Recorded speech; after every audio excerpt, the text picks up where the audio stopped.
ओम नमः शिवाय। अध्याय 12।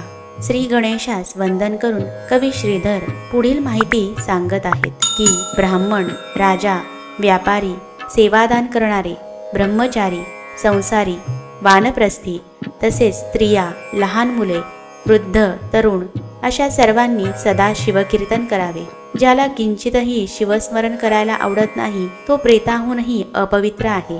त्याने कितीही वस्त्रे अलंकार परिधान केले तरी ते प्रेताला शृंगारल्याप्रमाणे आहेत। त्याने कोणत्याही प्रकारचे अन्न भक्षण केले तरी ते जसे पशु यथेष्ट गवताचे भक्षण करावेत त्याचप्रमाणे आहे। मोरपिसाच्या नेत्राप्रमाणेच त्याचे नेत्र असतात। मुंग्यांनी वारुळात छिद्र करावे तसे त्याचे कान असतात। त्याचे हात पाय जणू वृक्षाच्या फांद्या असल्याप्रमाणे दिसतात। त्यामुळे सदा शिवस्मरणाची आवड धरावी। मधमाशी ज्याप्रमाणे गोळाला सोडत नाही, ती अर्धी तुटली तरी ती तिचे मुख तेथून काढत नाही, किंवा खूप दिवसांपासून दूर गेलेला पुत्र अकस्मात आल्याचे शुभवार्ता ऐकून जसे माता पिता धाव घेतात त्याचप्रमाणे शिवस्मरणाची गोडी जडावी। अमृतापेक्षाही कानाला गोड लागणाऱ्या अशा शिवकथेचे श्रवण करताना मनुष्याचे मन भरू नये। दूरदेशी गेलेल्या पतीची वाट त्याची पत्नी करत असते आणि पतीचे अचानक पत्र आल्यावर ते ऐकायला जशी ती धावत जाते त्याच प्रकाराची ओढ ही भक्ताला शिवकथा ऐकण्याकरता व्हावी।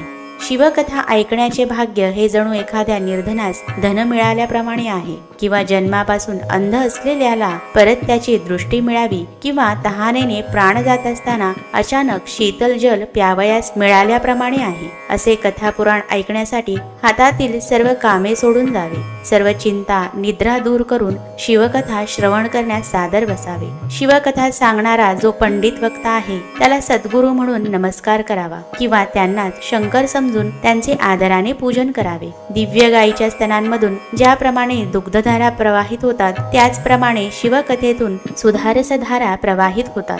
वक्ता शिवचरित्र सांगत असतो तेव्हा श्रोत्याने कानांद्वारे त्याचे प्राशन करावे। वक्त्याला श्रेष्ठ मानावे, उगाच त्याला कोणतेही पाखंड विचारू नये। शिवकथा ऐकताना मनात नसते तर्कवितर्क करत बसू नये। जर कथेमधील कोणता भाग समजला नाही तर आदराने त्याबद्दल विचारावे आणि त्यावर जे वक्ता सांगेल ते श्रवण करावे। वक्त्याला जी पामरे छळतात ती निश्चितपणे पिशाचाच्या जन्मी जातात। जो वक्त्याला विनाकारण छळतो त्या मनुष्यास दोष लागतो। कथापुराणी म्हणजेच वक्त्याला सोडून सभेत इतर कोणालाही नमस्कार करू नये। जो कथा श्रवण करायचे सोडून मध्येच गर्वाने उठून जातो तो अल्पायुषी होतो। त्याच्या संसारात त्याला अनेक संकटांचा सामना करावा लागतो। कुटील, अधम, पापी, धूर्त असलेल्या मनुष्यास मुख्य श्रोता करू नये, ते विषवत मानावे। त्याचप्रमाणे कथा ऐकताना जो अनेक वाईट तर्क लावून कथा खंडन करतो त्याचे सर्व श्रवण व्यर्थ जाऊन पुढे ते नरकाचे कारण ठरते। कथा चालू असताना इतर गोष्टी बोलू नयेत, मन पूर्ण एकाग्र करावे। कथेची फलश्रुती तेव्हाच प्राप्त होते। वक्त्याला वस्त्रे अलंकार दक्षिणा देऊन वक्त्याचे आदराने पूजन करावे। वक्त्याला धन दिल्याने आपला कोश भरतो, रत्नदान केल्याने नेत्र प्रकाशवंत होतात, अलंकार दान केल्याने श्रोत्याच्या प्रतिष्ठेत अत्यंत वाढ होते, तसेच त्याचे षोडोपचार पूजन केल्याने उमापती समाधान पावतात। वक्त्याला ज्या ज्या पदार्थाचे अर्पण करतात त्याच्या कोटी गुणाने अधिक प्राप्त होते, त्याला केव्हाही दारिद्र्य येत नाही। शेवटी भालचंद्र हे स्वतः येऊन अशा भक्ताला शिवपदास घेऊन जातात। कथा श्रवणास जात असताना उचललेल्या प्रत्येक पावलासोबतच पापाचा नाश होत जातो। यापुढे कथा श्रवण करतानाचे काही नियम येथे मांडले आहेत। जे डोक्यावर पगडी घालून कथा ऐकतात ते जन्मांतरी बाळपक्षी होतात। पगडी काढू शकत नसाल तर त्याचा मुख्य पल्लव सोडून कथा ऐकावी। जे विडा घेऊन कथा ऐकतात त्यांना यमदूत जाच करतात, त्यांना ते वेगवेगळ्या यातना देतात। हे मूळ व्यासांनी सांगून ठेवले आहे। काही जण उगाचच बसायचे म्हणून कथा श्रवणास बसतात। झोप येत असेल तर अनेक उपाय करून झोप मोडावी। शिवकथा ऐकताना नेत्रांमध्ये पाणी यावे, मग कसली झोप लागेल। भौतिक जीवनात अडकून जसे आपण आपल्या धनाचे रक्षण करतो तेव्हा मनुष्याला निद्रा लागत नाही, परंतु शिवकथा श्रवण करताना जर निद्रा येत असेल तर उठावे आणि हात जोडून उभे राहावे। निद्रा येऊ नये म्हणून अनेक उपाय करावेत आणि कथा शेवटपर्यंत श्रवण करावी। आता पुढे कवी श्रीधर हे शिवकथा श्रवण करताना पाळावयाचे शास्त्रार्थ नियम सांगत आहेत। शिवकथेमध्ये अहंकाराने वक्त्यापेक्षा उंच आसनावर बसू नये। हे जे मानत नाही ते काक होऊन मलग्रहण करतात। जे जे वीरासन घालून कथा श्रवणास बसतात ते अर्जुन वृक्ष होतात. जे पाय पसरून बसतात आणि कथा ऐकतात त्यांना सूर्यनंदन म्हणजेच यमराज हे अतिशय खडतर मार्गावरून मार देत घेऊन जातात. जे सांगूनही ऐकत नाहीत आणि दूर जाऊन बसतात त्यांना यमदूत बांधून घेऊन जातात आणि नरककुंडात नेऊन टाकतात. ज्यांना कथा सुरू असताना झोप अनावर होऊन ते सभेमध्ये झोपून जातात ते अजगराच्या जन्मास जातात. जे नमस्कार केल्याविना बसतात ते वंशवृक्ष होतात. कथा सुरू असताना जे भलत्याच गप्पा गोष्टी करत बसतात ते सदा वटवट करणारे बेडूक होतात. जे हर्षाने टाळ्या वाजवत नाहीत ते संसारात कष्टी राहतात. जे शिवकीर्तनाची किळस करतात ते 100 जन्मे श्वान होतात. जे वक्त्यास दुरुत्तरे देतात ते सरड्याच्या जन्माला जातात. कथा सुरू असताना त्याकडे लक्ष देत नाहीत ते अन्य जन्मी हरिण होतात. जे शिवचरित्राला विच्छेदतात ते कोल्ह्याच्या जन्माला जातात. जे वक्त्याला आसन न देता स्वतःच त्याच्या जागी जाऊन बसतात त्यांना वस्त्रे देऊन अन्न मिळते. कथा पुराण श्रवण करताना अंगी भक्ती वैराग्य असावे. कथा सहज समजली तर त्यामुळे मनात अनुताप निर्माण होईल आणि चित्तशुद्धी होईल.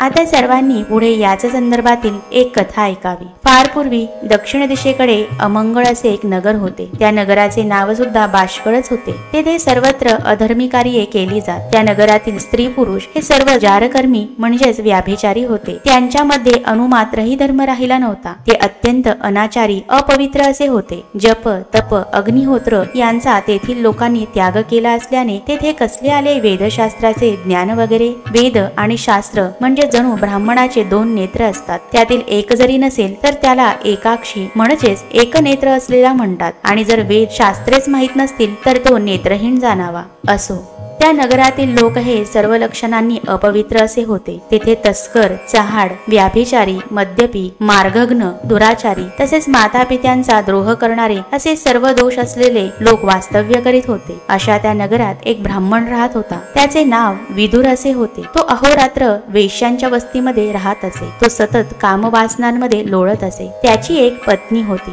तिचे नाव बहुला असे होते. ती सुद्धा तिच्या पतीप्रमाणेच अत्यंत अपवित्र अशी व्याभिचारिणी होती. एके दिवशी ती एका जारासोबत असताना तिच्या पतीने तिच्यावर लक्ष ठेवून तिला पकडले. तिच्या सोबत असलेला तो अन्य व्याभिचारी त्वरित तेथून पळून गेला. परंतु बहुलेला मात्र तिच्या पतीने लाथाबुक्क्यांनी यथेष्ट मार दिला. पतीचा मार खात मग ती त्याला बोलू लागली, तू स्वतः सुद्धा व्याभिचारी आहेस म्हणून मग मी सुद्धा निरंतर तेच करते आहे. तिच्या त्या बोलण्याकडे दुर्लक्ष करत विदुर तिला म्हणाला, तू आतापर्यंत अधिक धन मिळवले आहेस. ते सर्व मिळवलेले धन मला त्वरित आणून दे. ते धन मी वारांगणेस नेऊन देणार आहे. मग यावर बहुला त्याला म्हणाली, मी कोठून आणून देऊ तुला धन. असे ऐकताच विदुर तिला पुन्हा मारू लागला. तशी ती पुढे पुढे धावू लागली. मग तिचे सर्व अलंकार घरातील जी काही संपत्ती होती ती सर्व एकत्रित करून ती तो सोबत घेऊन गेला आणि ते सर्व त्याने वारांगणांना देऊन टाकले. अशा रीतीने ते दोघेही पापकर्मांचे आचरण करीत होते. त्यानंतर असेच एके दिवशी विदुर ब्राह्मणाचा मृत्यू झाला. मग त्याला यमदूत मारत मारत नरकात घेऊन गेले. यमदूत तेथे त्याच्यावर अनेक प्रकाराने जाच करत होते. कुंभीपाकामध्ये अनेक दुःखे भोगून मग त्या शतमूर्खाला विंध्याचल पर्वतांच्या दरीमध्ये ढकलण्यात आले. तेथे तो भयानक पिशाच झाला. तो अंगाला आळेपिळे देत तहान भुकेने तडफडत फिरत राही. त्याचे सर्व अंग रक्तवर्णीय होते. जणू काही त्याला शेंदूर लावला होता. तो स्वतःला झाडाला टांगून घेत व नंतर मग स्वतःला सोडवत आणि पुन्हा वनात फिरत राही. त्याचे सर्वांग नासून गेले होते. काट्यांनी भरलेल्या वनात त्याला कोठेही फळ कंदमूळ खायला मिळत नव्हते. त्याच्या सर्व पापांची फळे तो भोगत होता. तर दुसरीकडे त्याची पत्नी बहुला ही पतिविरहित जीवन जगत होती. तिला एक पुत्र होता. तो पुत्र कोणाचा होता याचे सुद्धा तिला स्मरण नव्हते. तोच शिवरात्री पर्व आले. सर्व आजूबाजूच्या गावातील लोक गोकर्ण क्षेत्री यात्रेस चालले होते. ध्वज पताका मिरवत विविध वाद्ये वाजवीत सर्व लोक यात्रेस निघाले होते. सर्व वारंवार शिवनामाचा जयघोष करत होते. असे असल्यावर कसे राहील कोणतेच पापकर्म. यामुळे सर्व जन हे सदा निर्दोष होतात. मग आपल्या लहान मुलाला सोबत घेऊन बहुला सुद्धा त्यांच्या सोबत यात्रेला निघाली. सर्व पुण्यवंत लोकांनी गोकर्ण क्षेत्राचे दर्शन घेतल्यावर ते सर्व पवित्र झाले. बहुलेने तेथे स्नान केले आणि श्री महाबळेश्वराचे दर्शन घेतले. त्यानंतर ती तेथे पुराण श्रवण करण्यास येऊन बसली. तोच निरूपणात तिने ऐकले की पूर्वी एक व्याभिचारी स्त्री होती. तिला मृत्यूनंतर यमदूत येऊन पकडून घेऊन जातात आणि ते तिला तापलेल्या चळईने मार देऊन तिला तिच्या पापकर्मांची आठवण करून देत असतात. हे असे सर्व ऐकून बहुला अत्यंत भयभीत झाली. तिच्या शरीरात अनुताप भरला आणि ती एकाएकी जोर जोरजोराने रडू लागली. मग तिने पुराणिकाला तिच्या पूर्व आयुष्यातील सर्व घटना सांगितल्या. आतापर्यंत तिच्याकरवी पर्वताप्रमाणे जी महापापे घडली होती ती सर्व तिच्याच मुखातून तिने बोलून दाखवली. मग ती भयभीत मनाने बोलू लागली की आपण कथेत सांगितलेल्या स्त्रीप्रमाणे अंतकाळी यमदूत मला सुद्धा असाच मार देत घेऊन जातील. त्यावेळी तेथून कोण मला सोडवेल? तेथे मला किती अपार दुःख भोगावे लागतील. हे सर्व समजून माझे शरीर आता भयाने कापत आहे. तरी तुम्हीच सांगा आता मी काय करू?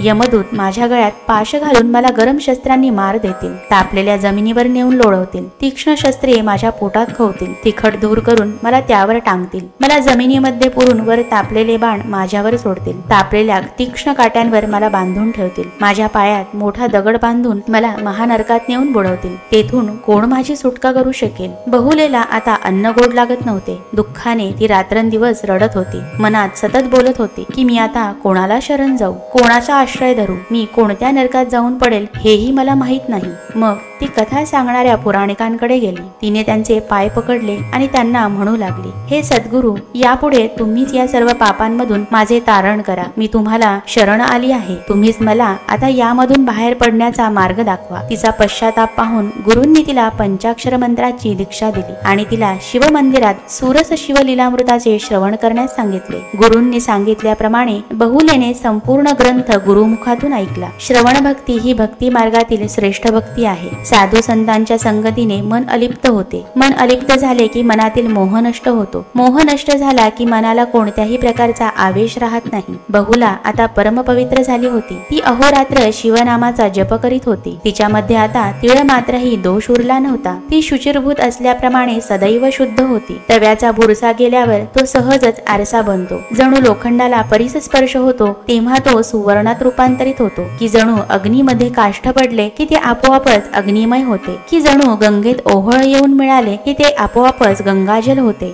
जप केल्याने निश्चितपणे सर्व पापे नष्ट होतात. ज्ञानापेक्षा ध्यान विशेष आहे. श्रवणापेक्षा मनन केल्याने सहजपणे सतेजता येते. मननापेक्षा ही निधिध्यास म्हणजेच निरंतर ध्यान श्रेष्ठ आहे आणि त्याही पेक्षा समरसतेचा साक्षात्कार होणे आहे. मग तो आत्मा निर्दोष शिवरूप होतो, यात कोणताही संशय नाही. बहुला आता पूर्णपणे निर्दोष झाली होती. ती शिवकथा श्रवणाने परमपवित्र झाली होती. मुखाने सतत शिवकीर्तन करीत होती. मग आता तिला कसले बंधन राहू शकते? आता यापुढे कवी श्रीधर हे थोर श्रवण भक्तीचे वर्णन करीत आहेत. श्रवण भक्ती मोठी पवित्र आहे. त्याने याच जन्मी मुक्ती मिळते. जेवढे श्रम करून अनेक तीर्थाटने फिरून मुक्ती होत नाही तेवढी केवळ श्रवणाने मिळते. ज्यांना श्रवण भक्ती करीत सत्संगती लाभत नाही त्यांनी तीर्थाटने करायला जावे. जर अत्यादराने श्रवण भक्ती केली तर अष्टांग योग साधण्याची सुद्धा गरज राहत नाही. जर तुम्ही श्रवण भक्ती केली तर नवविद्या या तुमच्या हाती येतात. योग, याग, व्रत, साधने यापैकी काहीच करण्याची गरज राहत नाही. चारी वर्ण, चारी आश्रम हे सर्व केवळ श्रवण भक्तीने परमपवित्र होतात. असो,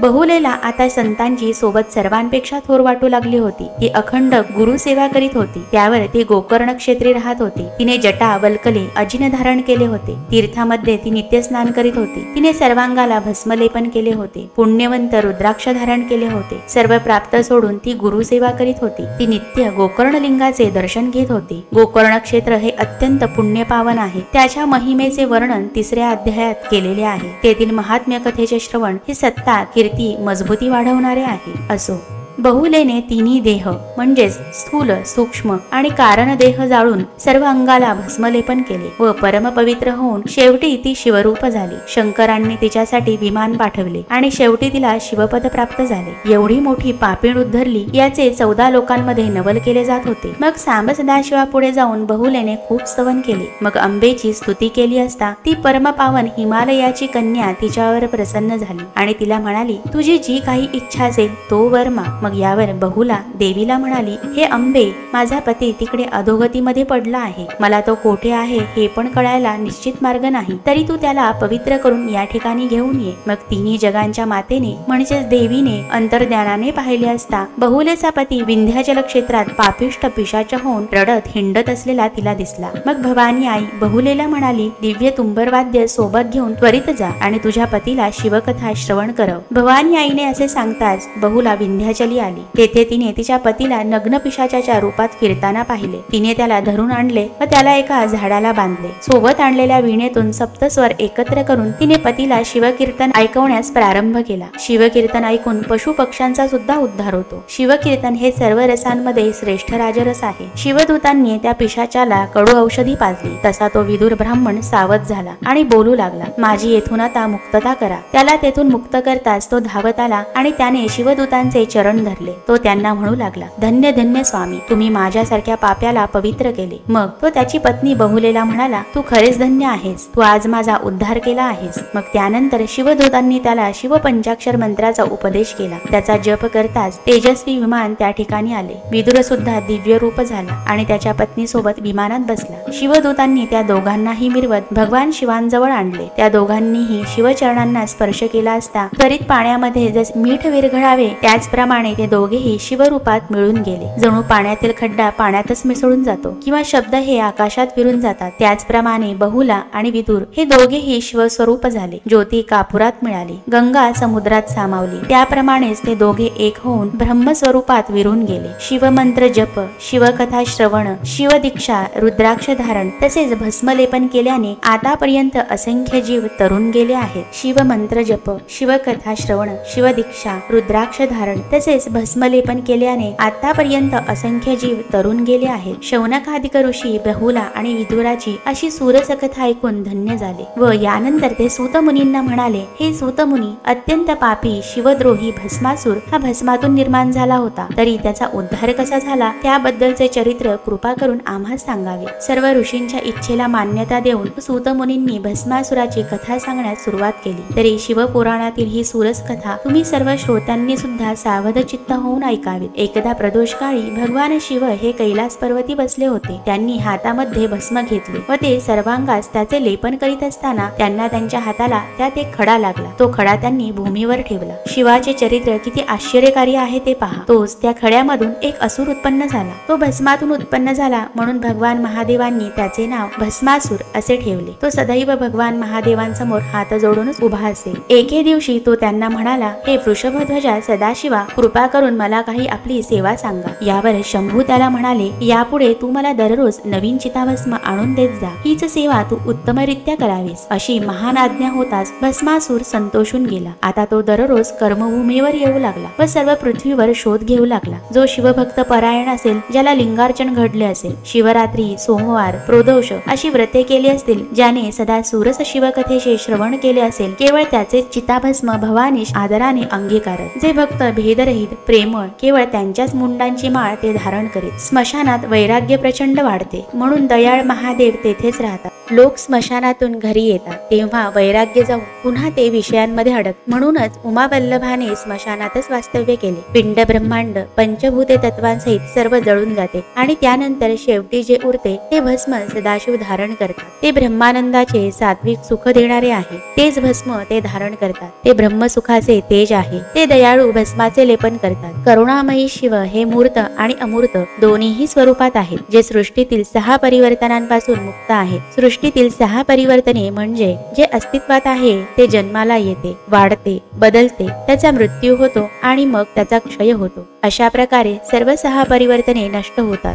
शिव हे परब्रह्म शाश्वत आहेत. ते विकाररहित निर्विकार आहेत. ते षडगुणांनी ऐश्वर्य संपन्न आहेत. त्यांच्या ठाई यश, संपत्ती, कीर्ती, विज्ञान, उदारपण, वैराग्य ही सर्व 6 गुणे एकत्रित आहेत व ते संपूर्ण आहेत. असे सर्व अजून कोठे असू शकेल? ते षटचिन्हांनी मंडित आहेत आणि ती सर्व षटचिन्हे जाणणारे विद्वान देखील तेच आहेत. शिव हे कर्म करणारे कर्ता, सर्वांवर नियंत्रण ठेवणारेही तेच, उपभोग घेणारेही तेच, सर्वांवर त्यांचेच प्रभुत्व आहे. शिव हे सर्व साक्षी आहेत आणि सर्व जाणणारे देखील तेच आहेत. अशा या षटचिन्हांनी शिव विभूषित आहेत. असे ते शिवशंकर परिपूर्ण ब्रह्मानंद आहेत. सर्व माया चक्राचे चालकही तेच आहेत. ते त्रिविध भेदरहित, सर्व नष्ट करणारे तसेच त्रिमोहानी आहेत. केवळ भक्तांचे रक्षण करण्याच्या हेतूने ते शिवशंभू सगुण चैतन्य घन झाले आहेत. त्यांनी भस्मासुराला भस्म आणण्याच्या कामास नेमले होते. असेच दररोज नवीन चिताभस्म शंभूला आणून देता देता तो असुर अति अहंकाराने मातला होता. तो त्याच्या मनात विचार करू लागला की आपण आता गाय, ब्राह्मण, मनुष्य या सर्वांचा संहार करून टाकू आणि मग सर्वत्र आपल्या शक्तिशाली असुर राज्याची स्थापना करू. निर्जर मंडळात म्हणजेच देवलोकात जाऊन ब्रह्मलोक, इंद्रलोक जिंकूयात. शेवटी विष्णू आणि महादेव यांचा सुद्धा संहार करू. अशा प्रकारे त्रिभुवन जिंकल्यामुळे शेवटी मीच इंद्र होईल अशी मनात गाठ बांधून तो कपटी असुर कैलास पर्वतावर आला आणि महादेवास म्हणू लागला, हे धूर्जटी, कृपा करून माझे म्हणणे ऐकावे. मी सर्व सृष्टीमध्ये शोध घेऊन आलो, परंतु मला कोठेच शुद्ध चिताभस्म मिळू शकले नाही. 4 लक्ष मानवांमध्ये शोध घेतला तर त्यातील 1.25 लाख मृत्यू पावले होते. सर्व पृथ्वीवर शोधूनही मला कोठेच शुद्ध चिताभस्म मिळाले नाही. अशा कपटभक्तीचे महादेवांसमोर प्रदर्शन करीत तो पुन्हा त्यांना म्हणाला, हे महादेव, असे असल्यामुळे माझा रोजचा तुम्हाला चिताभस्म आणून देण्याचा नेम टळतो आहे. तुम्हाला दररोज चिताभस्म अर्पण करण्याची ती एकच काय सोपी आणि साधी विशेषता माझ्याजवळ आहे. हे हरा, पंचवदना, विरूपाक्षा, त्रिपुरछेदना, उमावल्लभा, नागभूषणा, तरी माझ्यावर कृपाळू होऊन तुम्ही मला एक वर प्रदान करावा की मी ज्याच्या पण माथ्यावर हात ठेवेन तो निश्चित भस्म व्हावा, म्हणजे माझे कार्य अत्यंत सुलभ होईल. असे म्हणून त्याने महादेवांसमोर लोटांगण घातले आणि त्यांना म्हणाला, कृपा करून तुम्ही असा वर मला प्रदान करा, जेणेकरून माझे हे व्रत निरंतर चालू राहील. भस्मासुराचे असे सर्व बोलणे ऐकून ते निष्कपट भोलेनाथ त्याला वर देण्यास तयार झाले. यावर हिमनगाची राजकन्या म्हणजेच देवी पार्वती महादेवांना म्हणाली, हा नष्ट अत्यंत दुराचारी असुर आहे. याला जर तुम्ही असा वर प्रदान केला तर तो निश्चितच सर्व पृथ्वी भस्म करून टाकेल. एखाद्याला मोठा शब्द द्यावा आणि त्यातच फाल्गुन मास यावा, किंवा वाटपाड्या चोराला राजाने आमंत्रण द्यावे, किंवा जो आधीच व्याभिचारी आहे त्याला स्त्री राज्याचे मुख्य नेमावे, किंवा एखाद्या मद्यपीला अपेक्षेप्रमाणे ताडी रस असलेले वन दाखवावे. माकडाने मद्यपान करावे आणि त्यातच त्याला विंचवाने चावावे आणि त्यातच त्या माकडामध्ये भयंकर भूत संचारावे. मग परस्पर त्यांच्यात कलह व्हावा.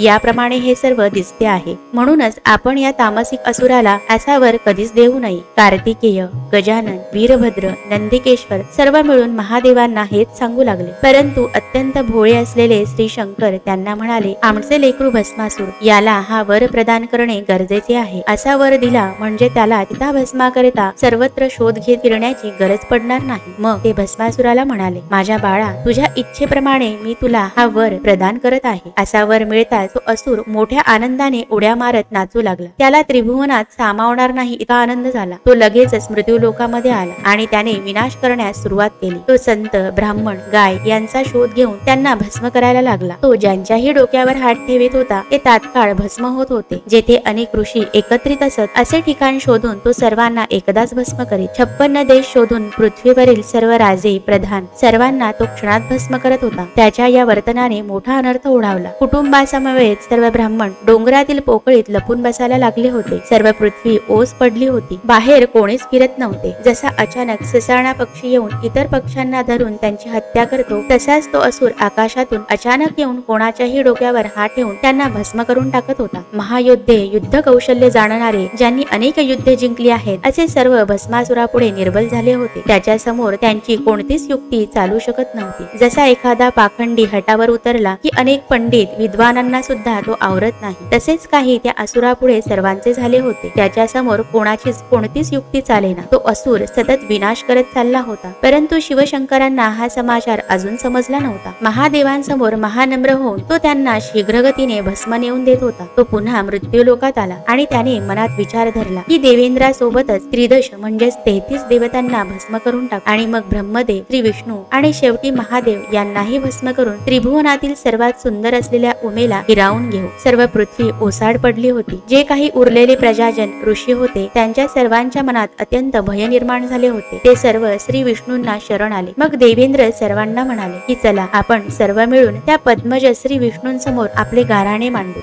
त्यामुळे सर्व लवकर चला. क्षीराब्दी जामातांना सर्व काही सांगूया. ज्यांचे नाव अक्षज आहे, ज्यांना सर्व इंद्रियाचे ज्ञान आहे, त्यावर ज्यांनी दमन करून विजय मिळवला आहे, ते अतिंद्रिय द्रष्टा आहेत. म्हणूनच त्यांना अधोक्षज असेही म्हटले जाते. असे ते सर्व मिळून अधोक्षज म्हणजे श्री विष्णूंच्या वैकुंठ लोकात आले. सर्व प्रजा, ब्राह्मण एकत्रित येऊन भस्मासुराचे गाऱ्हाणे त्यांना सांगू लागले. मग सर्वांना सोबत घेऊन श्री विष्णू हे भगवान शिवांजवळ आले. त्यांनी सर्व वर्तमान त्यांच्या समोर कथन केलं. ते म्हणाले, भस्मासुराने तुम्ही दिलेल्या वरदानाचा गैरवापर करत सर्व काही भस्म केले आहे. येथे आता जे उपस्थित आहेत तेवढेच काय ते उरले आहेत. तो असुर केव्हाही येऊन या सर्वांना सुद्धा भस्म करून त्यांचा कधीही अंत करू शकतो. हे सदाशिवा, तुम्ही पण या स्थानी सुरक्षित राहाल याची पण आम्हाला आता खात्री वाटत नाहीये. आता माता पार्वतीचे सुद्धा तुम्ही रक्षण करा.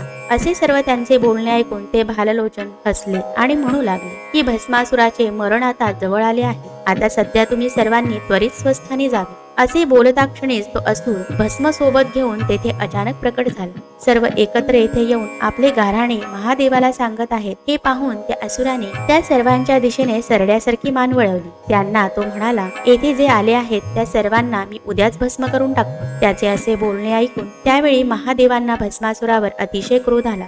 ते त्याला म्हणाले, अरे तू अधम असुर, तू सर्व पृथ्वीचा विनाश केलास. तुला आम्ही जो वर प्रदान केला त्याचा तू बरा परिणाम केलास. मग तो असुर त्यांना क्रोधाने म्हणू लागला, तुझी सुंदर पत्नी मला देऊन टाक, नाहीतर मी आत्ताच्या आत्ता तुझ्या मस्तकावर हात ठेवून तुला भस्म करेन. त्याचे असे बोलणे ऐकताच माता भवानी तेथून उठून सदनी निघून गेली. मग तो असुर तिच्याकडे मान वळवून तिला म्हणाला, शिवाच्या मस्तकावर हात ठेवून क्षणार्धात तुला घेऊन जाईल. असे बोलून तो त्वरित भगवान शिवांपाशी त्यांच्या मस्तकावर हात ठेवण्यासाठी धावत आला. ते पाहून प्रजा आणि ऋषीगण दिसेल त्या दिशेने पळू लागले, जे त्यांच्या भक्तजनांना भवलोकातून मुक्ती देतात. असे ते दयाघन लाघवी उमारंग त्वरित तेथून पळाले आणि घनदाट अरण्याच्या दिशेने गेले. भस्मासूर त्यांचा पाठलाग करीत आला आणि त्यांना म्हणाला, अरे जोगड्या, कुठे धावतोस? जरा माझ्या समोर उभा तरी राहा. मग मी आत्ताच तुझा संहार करतो आणि तुझे भस्म माझ्या अंगाला लावतो. ज्यांचा अंत वेदशास्त्रांना सुद्धा समजू शकत नाही, ज्यांचे ज्ञान इंद्रियांना सुद्धा होऊ शकत नाही, असे ते माया चक्राचे चालक भगवान शिव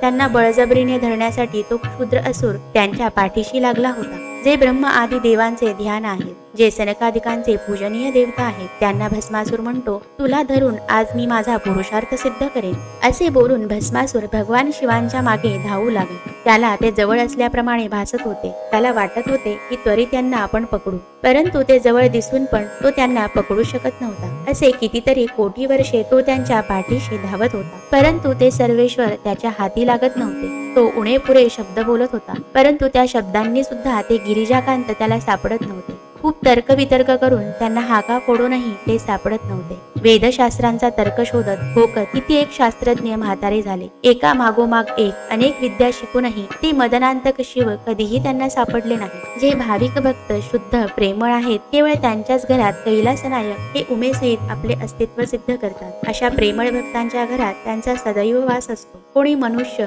जर तप, बल, विद्या, धन यांच्याद्वारे त्यांना बळजबरीने धरू म्हणत असेल तर तो पूर्ण मूर्ख आहे. असे मनुष्य कोणी गणती करू शकणार नाही. इतके कल्पकोटी जन्ममरणाचे फेरे घेत राहतात. असो, अहंकारी भस्मासूर धावत राहिला, परंतु शंकर त्याच्या हाती लागले नाही. इकडे भवानी बंधू इंदिरावर म्हणजे श्री विष्णू यांचे स्तवन करीत म्हणू लागली, हे कमलोद्भव जनका, कमलनयना, कमलनाभा, मूरमर्दना, कमलधारका, कमलशयना, कमलभरणा, कमलप्रिया, जगद्वंद्या, जगद्व्यापका, जनजरा जन्म मोचका, जनार्दना, जगरक्षका, जगदुद्धारा, जलाब्धिशय, तूच धाव घे आता. भवानी करत असलेले असे स्तवन ऐकताच माधव हे अभिनव असे मोहिनी रूप घेऊन त्या असुराच्या मार्गात आडवे आले. भगवान शिवांनी तात्काळ वटवृक्षाचे रूप घेतले आणि दुरूनच जे काही चालले आहे ते कौतुकाने पाहू लागले. अतिशय सुंदर अशा मोहिनीला पाहताच तो असुर लगेचच भुलून गेला. समस्त देव विमानातून हे सर्व पाहत होते. तिचे मनोहर स्वरूप पाहून सर्व देव बोलू लागले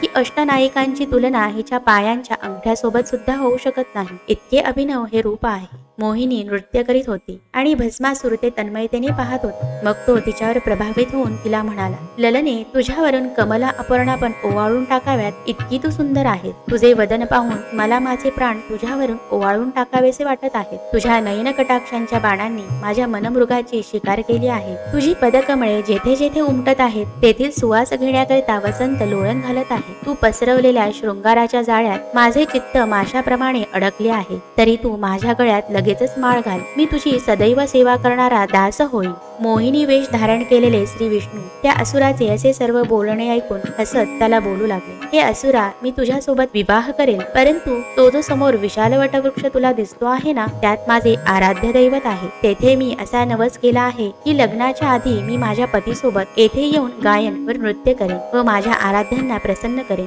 यावर तो असुर मोहिनीला म्हणाला, मला तर नृत्य गायनाचे ज्ञान नाही, तरी तू मला त्याचे ज्ञान दे, म्हणजे मी सुद्धा तुझ्यासोबत नृत्य व गायन करू शकेन. यावर मोहिनी मनातल्या मनात हसत म्हणाली, हे बरे आहे, मी जे हावभाव दाखवेन तसेच तू सुद्धा करून दाखवले पाहिजेस. मी जेथे माझा हात ठेवेन तसाच तुला सुद्धा हात ठेवावा लागेल. त्यात जर अणुमात्र सुद्धा फरक झाला तर माझे दैवत तुझ्यावर क्रुद्ध होईल. माझे दैवत मोठे कठीण आहे, ते क्षणात सर्व ब्रह्मांड जाळून टाकेल. यावर अवश्य असे म्हणत असुराने तिच्या बोलण्याला त्वरित मान्यता दिली व तो तिला म्हणाला, तू जसे करशील तेच पाहून अगदी तसेच नृत्य मी करेन. अशा प्रकारे भुरळ पाडून मोहिनी त्या वटवृक्षाच्या सावलीत त्याला घेऊन आली. मग त्यातील दैवताला नमस्कार करून तिने मोहिनी नृत्य करण्यास सुरुवात केली. मोहिनी नृत्य करीत असताना अष्टनायिका तटस्थ होऊन ते पाहत होत्या. किन्नर गंधर्व सर्व तिचे गायन ऐकून बोलून गेले होते. सर्व देव मधमाशीचे रूप घेऊन तिच्या अंगीचा सुवास घेण्याकरिता गुप्तपणे तिच्या अवतीभोवती गुंजारव करीत होते, परंतु त्या कामिनीचे कोणाकडेच लक्ष नव्हते. तिचे सुस्वर गायन ऐकून हरणाचा वेश घेतलेले विधू सुद्धा भुलून गेले. नागदेव सुद्धा पृथ्वी सोडून आले आणि ते मनोहर नृत्य पाहू लागले. मोहिनी जिथे जिथे हात ठेवत होती तो असुरही त्याचप्रमाणे तिचे अनुकरण करीत होता. नृत्य करताना अचानक मोहिनीने स्वतःच्या मस्तकावर हात ठेवला. ते पाहून अनावधानाने असुरानेही तशीच कृती करत स्वतःच्याच मस्तकावर हात ठेवला. मस्तकावर हात ठेवताच भस्मासूर तेथेच त्वरित भस्म झाला. तदनंतर मोहिनी रूप त्यागून भगवंत विष्णू हे त्यांच्या चतुर्भुज स्वरूपात परत आले. मदनांतक सुद्धा वटवृक्षाचे रूप सोडून तेथे प्रकट झाले. हरिहरांची भेट झाली. देव सुमनमाळांचा वर्षाव करू लागले. मोहिनी रूप पाहून शिवाचे रेत द्रवले. त्याचे भूमीवर आड भाग पडले. तेच अष्टभैरव अवतार झाले. त्यांची नावे अनुक्रमे पुढील प्रमाणे सुप्रसिद्ध आहेत. ती म्हणजे असितांग भैरव, रुरु भैरव, चंड भैरव, क्रोध भैरव, उन्मत्त भैरव, कपाल भैरव, भीषण भैरव आणि आठवे संहार भैरव. हे सर्व भगवान शिवांचेच अंशावतार आहेत. भस्मासुराचा वध झाला. ही बातमी जशी आसमंतात पसरली तसे सर्व त्रैलोक्य आनंदभरीत झाले. एकमेकांचा हात धरून रमानाथ आणि उमानाथ हे दोघेही कैलास पर्वतावर आले. तेथे अंबिका तात्काळ प्रकट झाली आणि तिने हरिहराला वंदन केले. दोघा मूर्तींना बसवून जगदंबा हैमवतीने आनंदमयी होऊन त्या दोघांचेही पूजन केले. हरिहराची ही लीला विचित्र आहे. दोघेही असुरांचा संहार करणारे आहेत. त्या दोघांची जी अनेक सगुण नामे आहेत त्यातील काही नामांचा उल्लेख पुढे कवी श्रीधर यांनी येथे केला आहे. ती अशी आहेत: हरिहर, नारायण, नागभूषण, शिव, सीतावल्लभ, पंचवदन, पन्नगशयन, कर्पूरगौर, कमलोद्भव पिता, पिनाकपाणी, पीतांबरधर, नीलकंठ, नीरदवर्ण शरीर, वृंदारकपती, वृंदावनासी, मधुहर, गोवाहन, हर गोविंद, चंद्रशेखर, शंखचक्रधर, विश्वनाथ, विश्वंभर, कपालनेत्र, कमनीय गात्र, मूरहर, मायामल्लहर, व्यालभूषण, मोहहर्ता, श्रीधर, अंधकमर्दन, अघबकहर, तसेच सिद्धेश्वर, सिंधुजावर, निस्सार, निरहंकार, नगतनयावर, नंदकिशोर, ईशान, ईश्वर, इंदिरापती, शारवर्णतम, शिराब्धी शयन इत्यादी. एक ब्रह्मादिकांना वंद्य आहे तर एक ब्रह्मानंदाने पूर्ण आहे. सूतमुनींनी शौनकादिकांना सांगितलेल्या अशा सुंदर कथेचे येथे वर्णन करून कथेची सांगता करताना कवी श्रीधर म्हणतात: श्रोत्यांनो, आता पुढील अध्यायात शिवपार्वती लग्न आणि षडानन जन्माची अमृताहूनही गोड कथा आहे. तरी ती कथा सर्व भक्तजनांनी अतिशय सावध चित्ताने ऐकावी. श्री शिवलीलामृत हा ग्रंथ सिंहस्थ आहे. या ग्रंथाच्या पठण मननाने गौतमी स्वर्धुनी त्या भक्तास भेटण्यास येतात. या अध्यायात कैलासनाथ व वैकुंठनाथ हे एकत्र आले आहेत. तरी जे भाविक जन या ग्रंथ गौतमीमध्ये स्नान करतील, अर्थ जीवनाला सुट्टी देऊन ते पाप नष्ट करणाऱ्या अशा उत्तम कथा श्रवण, पठन व मनन करण्यात लीन होतील, त्यांच्या जीवनात ते परमानंद प्राप्त करतील. हा श्रीधर स्वामी आता ब्रह्मानंदात सुखावला आहे, जेथे कसलाच भेदभाव नाही, जेथे सर्व अक्षय आणि अभंग आहे. या प्रचंड श्री शिवलीलामृत ग्रंथाचे स्कंद पुराणातील ब्रह्मोत्तर खंडातील या शिवलीलेचे सर्व सज्जनांनी अखंड वाचन करावे. हा 12वा अध्याय अतिशय गोड होता. आता पुढील 13व्या अध्यायात आपण अशीच सुंदर शिवलीला ऐकूयात व त्या श्रवणास तुम्ही सर्व श्रोते सज्जन सादर व्हा. श्री सांब सदा शिवार्पणमस्तु. शुभम भवतु. ओम नमः शिवाय.